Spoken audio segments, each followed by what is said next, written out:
മനസ്സിലായില്ല. എനിക്ക് നന്നാവണമെന്ന ചിന്ത നിലനിർത്തലാണ് എന്ത് നന്നാവൽ. ഹൻളല റളിയല്ലാഹു അൻഹു കണ്ടവരോടൊക്കെ പറഞ്ഞു, നാഫഖ ഹൻളല, നാഫഖ ഹൻളല, ഹൻളല മുനാഫിഖാണ്. അങ്ങനെ നടന്നു പോയപ്പോൾ ആരെ കണ്ടു? സിദ്ദീഖുൽ അക്ബറിനെ കണ്ടു.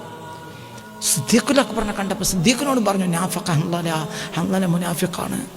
അപ്പം ചോദിച്ചു, അതെന്താ ഹൻളല നിങ്ങൾ അങ്ങനെ പറയും, നിങ്ങൾ മുനാഫിഖാണ്? അപ്പോൾ പറഞ്ഞു, എനിക്ക് റസൂലുള്ളാഹിൻ്റെ അടുത്തിരിക്കുമ്പോൾ ഒരു വല്ലാത്തൊരവസ്ഥയിലെത്തും, പുറത്തിറങ്ങി എൻ്റെ മനസ്സ് മാറി.